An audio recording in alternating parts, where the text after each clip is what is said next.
अवांजी समातुन ताईं radio voice of Sindh London. अॼु जे हिन जदीद दौर में जॾहिं सॼी सारी दुनिया हिकु टेबल ते मौजूदु आहे, राबतनि जे जहान खे इंटरनेट इंतिहाई आसान बणाए छॾियो आहे, पर उन दौर में बि सच लिकी थो वञे। जॾहिं कूड़ जी चमक हावी थी वञे थी ऐं जॾहिं मीडिया जा इदारा मज़लूम माण्हुनि सां गॾु बीहण बदिरां वक़्त जे हाकमनि सां गॾु बीही था रहनि, तॾहिं radio voice of Sindh London Sindhi ॿोली जो उहो वाहिद इदारो आहे जेको मज़लूमनि सां गॾु बीहे थो, जेको धरती सां गॾु बीहे थो। अॼु जे हिन महांगाई जे दौर में असीं radio voice of Sindh London खे पंहिंजे हड़ा वड़ा हलाए रहिया आहियूं। अवीं ॼाणो था त हीउ इदारो नान कमर्शियल आहे। सिंध दोस्त कुर्बायतनि जी माली सहायता सां पंहिंजे क़ौमी फ़र्ज़ खे इबादत सम्झी निभाए पियो। हिन ॾुखे दौर में इंतिहाई मुश्किलातुनि बावजूदि असीं जीअं जो तीअं नशरियात खे जारी रखियो अचूं। हीअ इदारो अव्हांजे माली सहकार जी आजियां कंदो ऐं माली सहकार जो मुंतज़र रहंदो। जे अवीं radio voice of Sindh London ऐं voice of Sindh web TV जी माली सहायता करणु चाहियो था त पोइ इश्तिहारनि जी मद में असांजी मदद करियो त जीअं हीउ इदारो पंहिंजे पेरनि ते बीही सघे।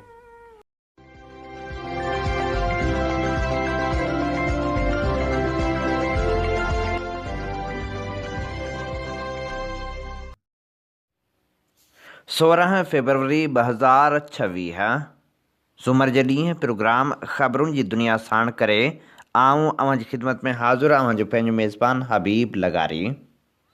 सभ खां पहिरियां पेश करियो था ख़ासि ख़बरूं। सिंध में जबरी गुमशुदगियुनि जो सिलसिलो जारी। जबरी गुमशुदगियुनि ख़िलाफ़ जस्क मारिसर जो राणीपुर में एहतजाजी मार्च। बलूचिस्तान में बि जबरी गुमशुदगियूं, ॿ ॼणा खंभिजी विया। वधीक टिन बलोच नौजवाननि जो अदालत खां मथां क़तल। रियाज़ चांडी चयो आहे त सिंध जे तारीख़ी माॻनि तां कब्ज़ा ख़तमु कया वञनि। सिंधी अदबी संघ जी इलेक्शन, अहमद सोलंगी मरकज़ी सेक्रेटरी जनरल चूंडिजी वियो। MP ॻोल्हे ॾियो। कंडियारो में एहतजाजी मुज़ाहिरो। आफ़र आर्डर लाइ हैदराबाद में IBA टेस्ट पास उमेदवारनि जो एहतजाज। पीर ॻोठ मां अगवा थियल नौजवान बाज़ियाब थी न सघियो। जैकमाबाद में स्कूलनि जी बजट में करप्शन ख़िलाफ़ धरणो। सकरन में बदमनी ख़िलाफ़ एहतजाज। डॉक्टर आकाश अंसारी जी वरसी। बदीन में तक़रीब मुनक़िद। हाण पेश करियूं था तफ़सीली ख़बरूं। सिंध में जबरी गुमशुदगियुनि जो सिलसिलो जारी आहे, जॾहिं त जबरी गुमशुदगियुनि ख़िलाफ़ पिणु एहतजाज कयो पियो वञे। सिंध जे अज़ीम सूफ़ी बुज़ुर्ग हज़रत सचल सरमस जी दरगाह दराज़ा शरीफ़ खां जीअं सिंध क़ौमी मुहाज़ आरिसर ग्रुप जे तरफ़ां सिंध मां जबरी तौर खंभे गुम कयल क़ौमी कारकुननि जी बाज़ियाबी लाइ 3 किलोमीटर पैदल मार्च करे प्रेस क्लब राणीपुर अॻियां एहतजाजी मुज़ाहिरो कयो, जिथे पहुची कारकुननि 2 कलाकनि जी अलामती बुख हड़ताल पिणु कई।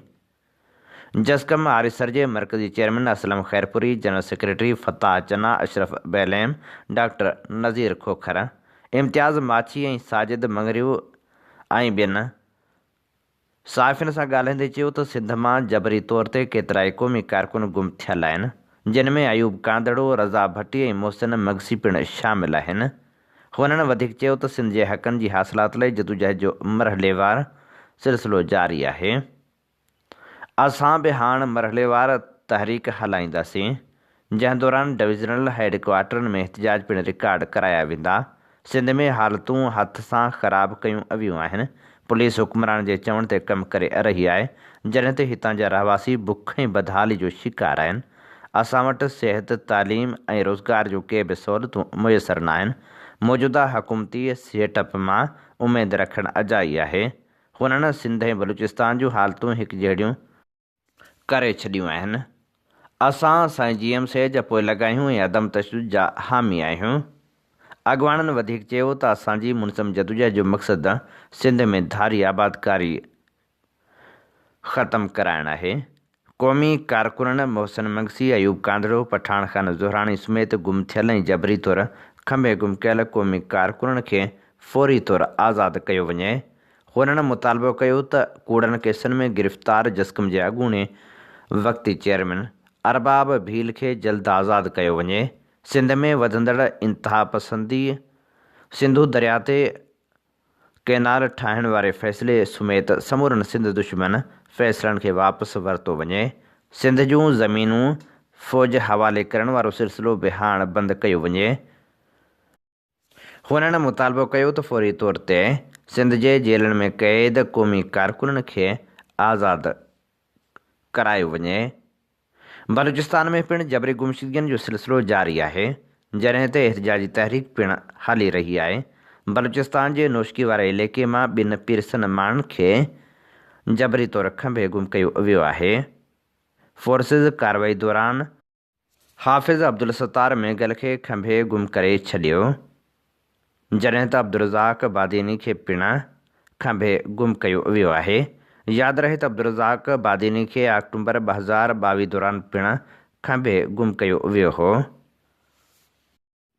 3 बलोच नौजवाननि जो पिणु अदालत खां मथां क़त्ल कयो वियो आहे। बलोच यकजहती कमेटी मूजिबि बलूचिस्तान जे मुख़्तलिफ़ ज़िलनि में हिकु भेरो ॿीहर ॻणती जोॻिया वाक़िआ पेश अची रहिया आहिनि। जबरी तौरु खंभे गुम कयल 3 नौजवाननि खे क़त्ल कयो वियो। मैट्रिक जे शागिर्द जंगियान बलोच वल्द अब्दुल्लाह राशिद जी गोलियूं लॻल लाश पंजगोर वारे इलाइक़े मां हथु आई। जंगियान बलोच खे 26 मई 2025 ते पाकिस्तानी फोर्सिस जबरी तौरु खंभे गुम करे छॾियो हो।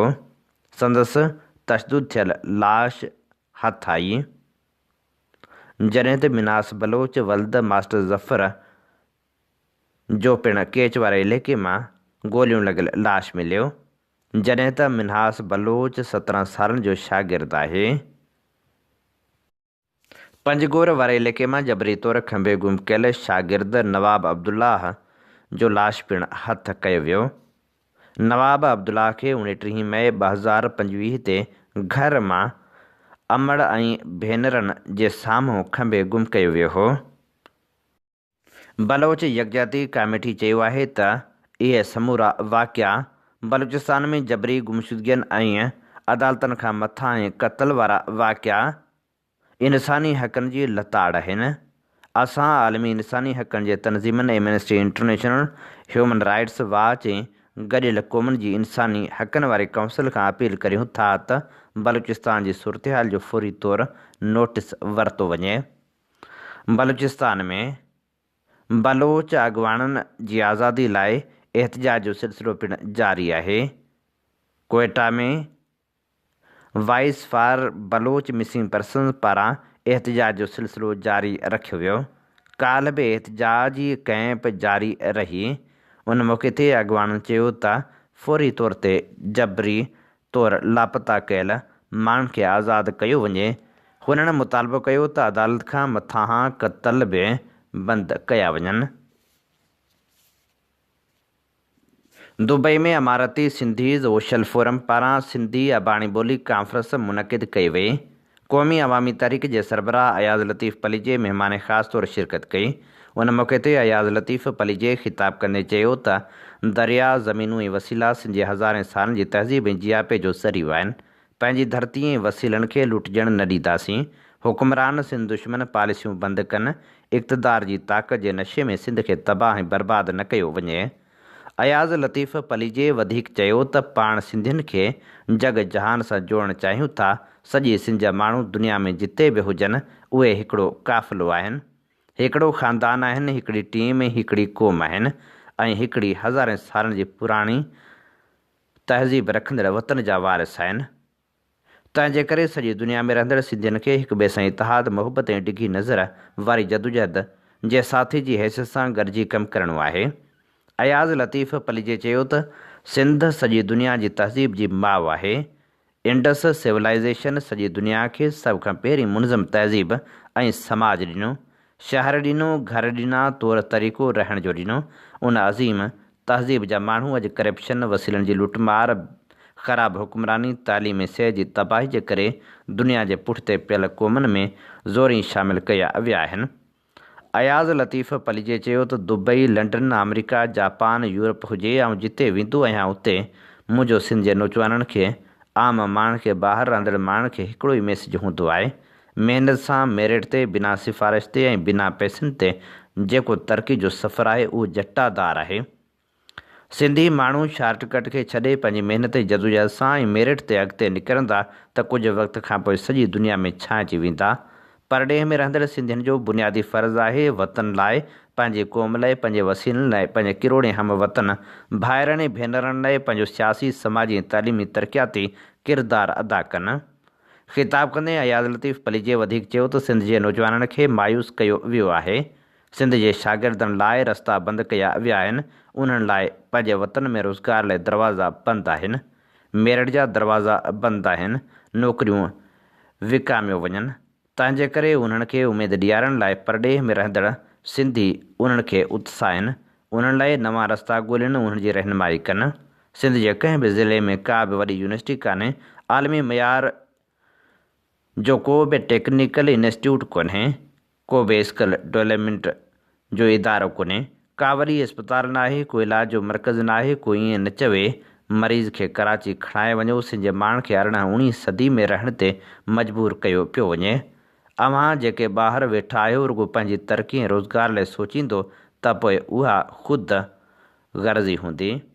घर जो को हिकिड़ो फ़र्द तरक़ी करे ऐं सॼो ॻोठ तबाह हुजे, उहा तरक़ी न चइबी, उहा ख़ुदि ग़र्ज़ी चइबी। तंहिंजे करे पाण बि तरक़ी कबी ऐं पंहिंजे सॼे ॻोठ, समाज, क़ौम खे गॾु खणी हलिबो। अयाज़ लतीफ़ पलिजे चयो त ख़राब हुक्मरानी सिंध जी तालीम, सिहत समेत समूरो निज़ाम दरहम बरहम करे छॾियो आहे। करप्शन जे करे समूरा कम नाक़स थियनि था। थोरे वक़्त में रोड ऐं इमारतूं तबाह थी वञनि थियूं। मेरिट जी लताड़ थिए थी। मनशात माण्हुनि जो अॻुवा हुक्मरान तबिके जो कारोबार बणिजी वियो आहे। करप्शन कैंसर बणिजी सिंध ऐं मुल्क खे खाई रही आहे। अयाज़ लतीफ़ पलिजे चयो त सिंध दुश्मन कैनाल ऐं कारपोरेट फार्मिंग मनसूबा अञा रद्द न थिया आहिनि। सिंधू दरिया ते धाड़ा हणी सिंध खे भड़बाग बणायो वेंदो। कारपोरेट फार्मिंग सिंध जे ज़मीन ते कब्ज़े जी साज़िश आहे जंहिंखे कंहिं बि सूरत में क़बूल न कंदासीं। सिंधी अदबी संगत जी मरकज़ी इलेक्शन। अहमद सोलंकी 214 वोट खणी सेक्रेटरी जनरल चूंडिजी वियो, जॾहिं त संदसि मुक़ाबले में बीठल एहसास मीरल खे 117 वोट मिलिया। जॉइंट सेक्रेटरीअ जे उहिदे ते भारूमल आमराणी 308 वोट खणी कामयाबी माणी, जॾहिं त डॉक्टर अनवर परदेसी खे 73 वोट हासिल थिया। औरत जॉइंट सेक्रेटरी लाइ गुल बीबी शाह 202 वोट खणी कामयाबी हासिल कई। आबदा गांगरू खे 187 वोट मिलिया। ख़ज़ानचीअ जे उहिदे ते सतार हुलियो 189 वोटनि सां कामयाबु थियो, जॾहिं त ईसा मेमण 135 आगा ज़फ़र 66 वोट हासिल कया। ऑडिटर जे उहिदे ते मुर्तज़ा फुल खे 177 वोट मिलिया ऐं हू कामयाबु थियो, जॾहिं त शाहिद हुसैन मूसो 105 वोट खणी सघियो। सजाद मीराणी खे 68 ऐं दीदार शाम खे 26 वोट मिलिया। सिंध जे नामियारे क़ौमी शाइर डॉक्टर आकाश अंसारी जी पहिरीं वरसी मल्हाई वई। बदीन जे जीम खाना में तक़रीब मुनक़िद करे खेसि भेटा पेश कई वई। तक़रीब खे ख़िताब कंदे सैयद सरदार शाह चयो त आकाश सिंध जो सरमोड़ शाइर हो। माण्हुनि खे क़बरनि में दफ़न थींदे रोज़ु ॾिठो वञे थो, पर आकाश उहा शख़्सियत हो जेको किरोड़े माण्हुनि जे दिलनि में मदफ़ून आहे। आकाश हमेशह ख़्वाब ॾिठा ऐं उन्हनि ख़्वाबनि जी साबिया लाइ जदोजहदूं कयूं। हुन कॾहिं हालतुनि सां समझोतो न कयो। हुन सियासत, अदब, शाइरी में पंहिंजे इल्म, शऊर ऐं मुस्तक़िल मिज़ाजी सां पंहिंजो आला मक़ाम ठाहियो। सिंध में हुनजे दोस्तनि ऐं चाहींदड़नि जो वॾो हल्को आहे। हिते बि हज़ारे माण्हू संस मोहबत ऐं शफ़क़त जे मिसाली जज़्बे जो उहिञाण बणिजी पहुतल आहिनि। जॾहिं त उन मौक़े ते ख़िताब कंदे मोहम्मद इस्माइल राहू जो चवणु हो त डॉक्टर आकाश अंसारी जी गैर मौजूदगी अजीब ऐं दिलि खे न मञींदड़ आहे। आकाश हिते जे तक़रीबनि जी सूंह हो। आकाश असांजो दोस्त ऐं साथी हो। हुन सां असांजा ॻाढापा एतिरा हुआ जो हुनखे विसारे नथो सघिजे। हू इनकलाबी शाइर हो। हुन जा पंहिंजा आदर्श हुआ। हुन पाण पंध कया, क़ुर्बानियूं ॾिनियूं। हू कॾहिं थको कोन, मायूस कोन थियो। जॾहिं आलमी लेवल ते तब्दीलियूं आयूं तॾहिं हुन बि पंहिंजा गस तब्दील कया। पंहिंजी जदोजहद खे जारी रखंदे पंहिंजी शाइरी खे नवां रुख ॾिना। कॾहिं कॾहिं के मौत अहिड़ा थींदा आहिनि जेके उन अवामी धारा खे कटण जी कोशिशि हूंदी आहे। आकाश जी मुहबत शफ़क़त आम ख़ल्क़ तोड़े पंहिंजे लाइ मिसाली हूंदी हुई। हू बर्दाश्त सप जो पेकर हो। ॾुखनि ग़मनि हूंदे उन्हनि खे कॾहिं पाण ते ग़ालिब अचणु न ॾिनाई। उन मौक़े ते ख़िताब कंदे ताज मोहम्मद मलाह, मीर हसन आरिसर, ख़ालिद गुल निज़ामाणी, मारवी अब्दा समूह ऐं ॿिनि चयो त डॉक्टर आकाश अंसारी तमामु वॾो शाइर हो, पर उनखां बि वॾो माण्हू हो। डॉक्टर आकाश अंसारी जी धीउ मीरा आकाश अंसारी चयो त बाबा कॾहिं बि उसूलनि ते कंप्रोमाइज़ न कयो। हुन सिंध जे मारूड़नि झांगीड़नि जे ॾुखनि सुरनि खे पंहिंजी शाइरी जे ज़रिए निर्वार कयो ऐं उनखे दुनिया आॾो पेश कयो। हूअ नरम दिलि, रहम दिलि ऐं प्यारु करण वारो इंसानु हो। संदसि अणछपियल शाइरी जा विहारो खनि किताब आहिनि जिन खे छपाइण लाइ कोशिशूं कयूं पियूं वञनि। जल्दी हिकु वॾी तक़रीब में उन्हनि किताबनि जी रुनमाई करे उन्हनि खे पढ़ंदड़नि ताईं पहुचाईंदासीं। सिंध यूनाइटेड पार्टी ज़िले बदीन तरफ़ां सिंध जे मज़ाहिमती शाइर डॉक्टर आकाश अंसारी जी पहिरीं वरसी जे मौक़े ते संदसि आख़िरी आरामगाह ते हाज़िरी भरे भेटा पेश कई वई। SUP जे मरकज़ी नायब सदर अमीर आज़ाद पहवर, ज़िले सदर दानिश नूर सूमरे ऐं ॿियनि आख़िरी आरामगाह ते हाज़िरी भरे भेटा पेश कई। Communist party of Pakistan J secretary general ऐं पॉपुलर लेफ्ट अलायंस जे कन्वीनर कामरेड इमदाद काज़ी पेट्रोलियम अघनि में वाध ते सख़्तु एहतिजाज कंदे चयो आहे त हुक्मराननि खे 98% आवाम जा मसइला हल करण जो को बि अहसासु न आहे, जंहिंजो सबूत इहो आहे जो रमज़ानुल मुबारक महीने खां अॻु पेट्रोलियम अघनि में इज़ाफ़ो कयो वियो आहे। रमज़ान महीने में हर शइ जा अघ वधी वेंदा। इमदाद काज़ी हुकूमत खां मुतालबो कयो त बिजली, गैस ऐं पेट्रोलियम जे अघनि में घटि 60% घटिताई कई वञे त जीअं वधंदड़ महांगाई खे रोके सघिजे ऐं अवाम खे रिलीफ मिली सघे। सिंध मुहाज़ जे चेयरमैन रियाज़ अली चांडियो चयो आहे त सिंध ख़िलाफ़ साज़िशूं थी रहियूं आहिनि। सिंध ख़िलाफ़ थींदड़ साज़िशनि जे ख़िलाफ़ मुसलसल जदोजहद करे रहिया आहियूं। असांजी जदोजहद जारी रहंदी। सिंध मुहाज़ जे चेयरमैन रियाज़ चांडियो मलीर प्रेस क्लब में प्रेस कॉन्फ्रेंस कंदे वधीक चयो त पाकिस्तान जी मरकज़ी सरकार सिंध जे समुंड ते गैर क़ानूनी कब्ज़ो वधाए पई। सिंध जो समुंड, सिंध जा ॿेट, सिंध जा बंदर उहे सिंध जे माण्हुनि जी मिल्कियत आहिनि। इमरान सरकार बि इहा कोशिशि कई त असांजे ॿेटनि ते गैर क़ानूनी कब्ज़ो करे, उन ख़िलाफ़ बि सिंध जो शऊर ऐं बिलख़ुसूस असां सिंध महाज़ जे साथियुनि पंहिंजे ॿेटनि जे लाइ तहफ़्फ़ुज़ सिंध मार्च कराचीअ में वॾो कढियोसीं, जंहिंमें साईं ख़ुदानो शाह बि शरीक हो ऐं असां ते बग़ावत ऐं दहशतगर्दी जा केस हणी असांजा पासपोर्ट्स ज़ब्त कया विया। साहिल वसाइल सिंध जे माण्हुनि जी मिल्कियत आहे। तंहिं करे लैंड ऐं पोर्ट अथॉरिटी जे नाले सां जेके वज़ारतूं इस्लामाबाद क़ाइमु कयूं आहिनि उहे गैर क़ानूनी आहिनि। 12 खां 25 नाइटिकल मेल सिंध हुकूमत इहो सॼो समुंड पंहिंजे कब्ज़े में वठे। इहो समुंड सिंध जे माण्हुनि जी मिल्कियत आहे। तंहिं करे हिकु दफ़ो ॿीहर पीपुल्स पार्टी, मुस्लिम लीग जी गॾियल सरकार ऐं इस्लामाबाद वरी ॿीहर सिंध जे तारीख़ी माॻ ऐं सदियुनि ताईं सिंध जो जेको ॿेट शाह हसण, जेका सिंध जी क़दीम दरगाह, जिते डिस्ट्रिक्ट काउंसिल जो पूरो स्ट्रक्चर मौजूदु आहे, साईं ख़ुदा ने शाह जो वॾो ॾाॾो उते दफ़न थियल आहे।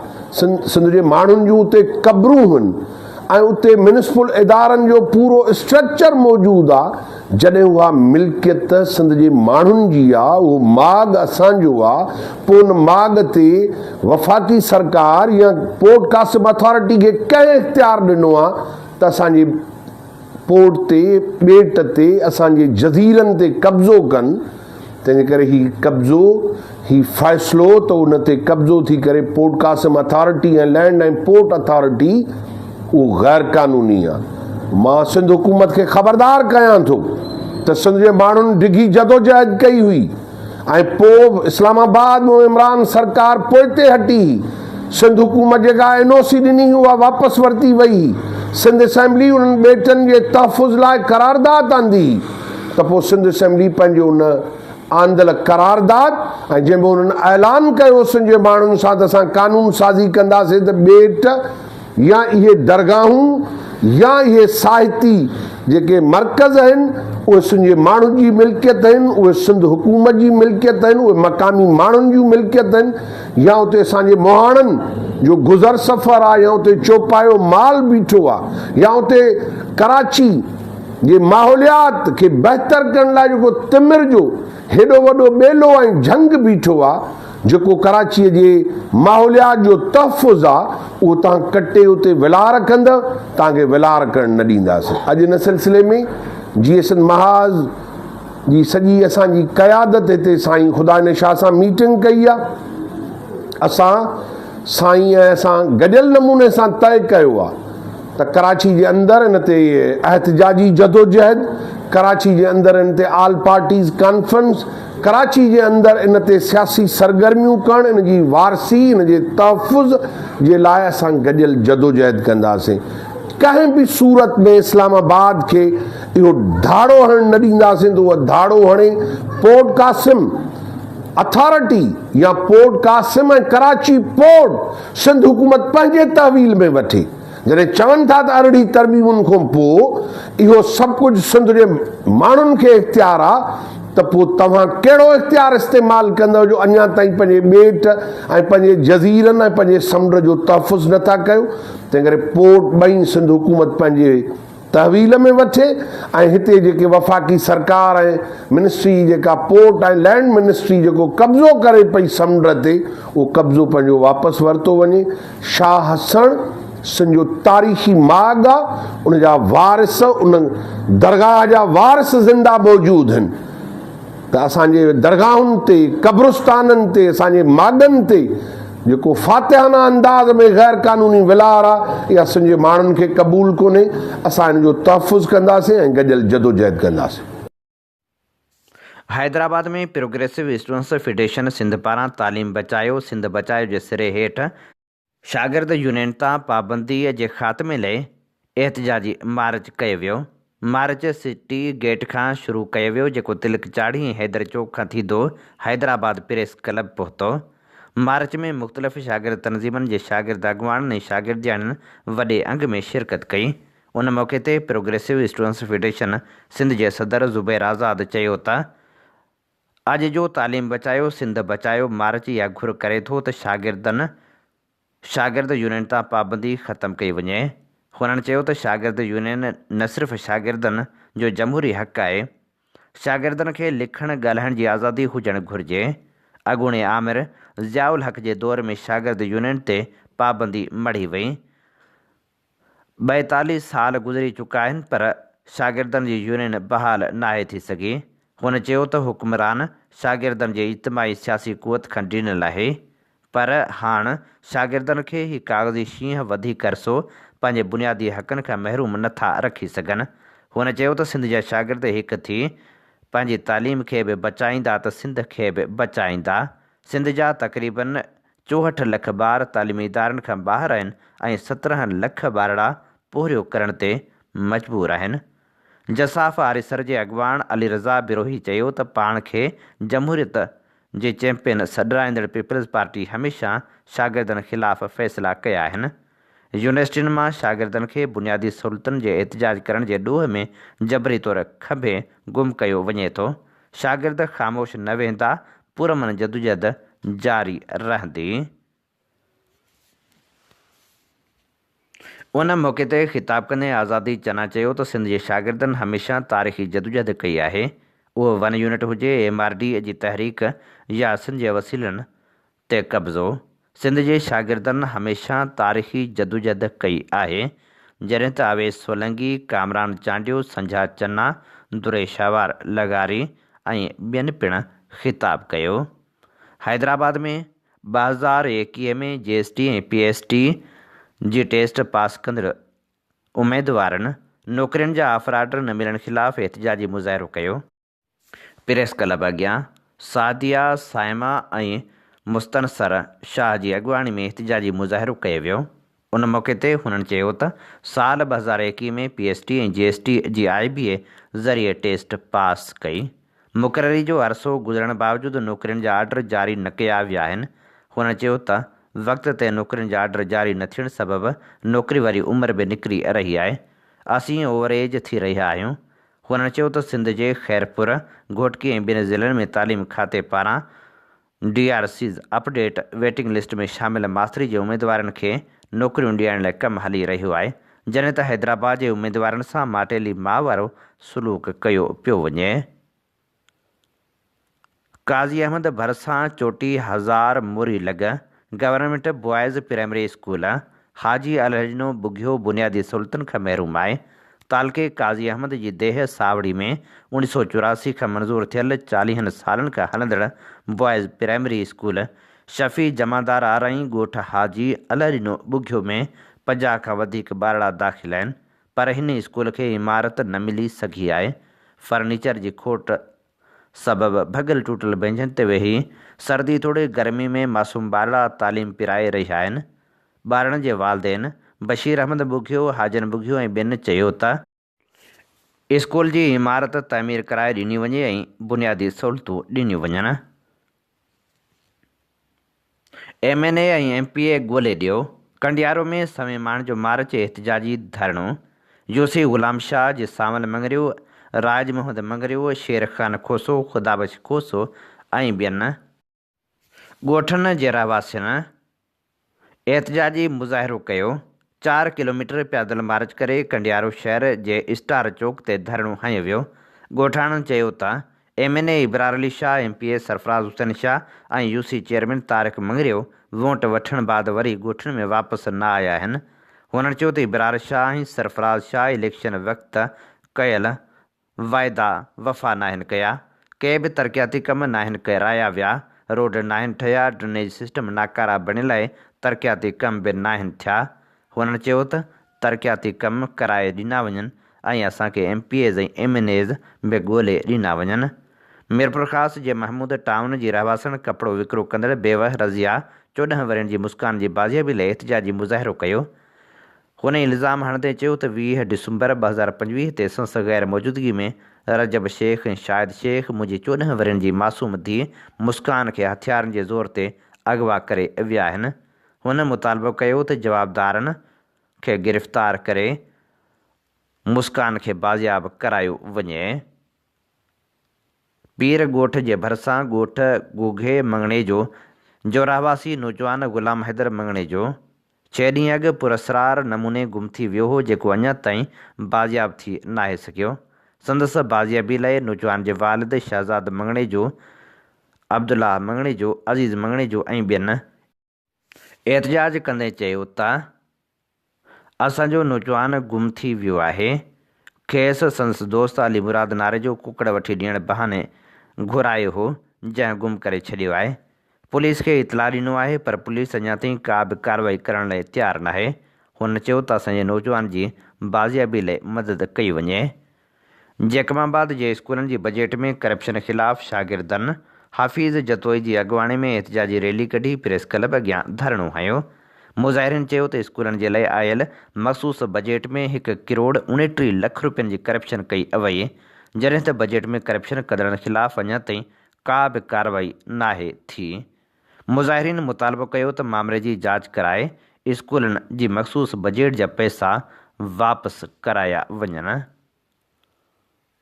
सकरन में सिंधहारी पोरित कमेटी पारां आबादगारनि खे ज़रई अघु सही न मिलण ऐं तालके सकरन में वधंदड़ बदअमनी ख़िलाफ़ एहतिजाजी मुज़ाहिरो कयो वियो। हारी अॻवान फैज़ कीरियो, ख़ालिद सोलंकी, जमशेर कीरियो, बशीर कीरियो ऐं ॿियनि पारां एहतजाज कंदे चयो वियो त जॾहिं बि कणक जो फ़सुलु लहंदो आहे आबादगारनि खे हुकूमत पारां वॾो नुक़सानु ॾिनो वेंदो आहे। घटि अघ ते कणक ख़रीद कई वेंदी आहे ऐं खेनि वापारियुनि जे रहम करम ते छॾियो वेंदो आहे। कणक जी फ़ी बोरी 10,000 रुपया कई वञे, जॾहिं त सकरन में अमन अमान जी सूरत हाल इंतिहाई ख़राबु आहे। फुरन जा वाक़िया रोज़ जो मामूल बणिजी चुका आहिनि। पुलिस फौरन सां साथारी बणियलु आहे। हुननि चयो त बदअमनी ते ज़ाब्तो आंदो वञे, कणक सरकारी अघ ते ख़रीद कई वञे। अरबें रुपयनि जी बजट हूंदे बि म्यूनिसिपल कॉर्पोरेशन लाड़काणो जी इंतिज़ामिया 17 सालनि जे अरसे में ड्रेनेज सिस्टम खे ठीकु न करे सघी। शहर जे पुराणे मसीह क़ब्रिस्तान में गंदो पाणी बीठल आहे। गंदो पाणी निकाल न थियण ख़िलाफ़ रहवासियुनि पारां एहतजाजी मुज़ाहिरो करे धरणो हणी सख़्त नारेबाज़ी कई वई। उन मौक़े ते अॻवाननि ॻाल्हाईंदे चयो त मसीह बिरादरी जो 40 साला क़दीमी क़ब्रिस्तान शहर जे अलाहाबाद गोलीमार वारे इलाइक़े में क़ाइमु आहे। हुननि मुतालबो कयो त गंदो पाणी निकाल कराए निकासी वारो सिस्टम सही कयो वञे। हीअ असीं अवां जी ख़िदमत में पेश करे रहिया हुआसीं ख़बरूं। इन ते प्रोग्राम ख़बरुनि जी दुनिया जो वक़्तु पुॼाणी ते पहुचे थो। पंहिंजे मेज़बान हबीब लगारी खे ॾींदा इजाज़त। जेॾहिं पेर तेॾहिं ख़ैर। अवां जी समातुनि ताईं radio voice of Sindh London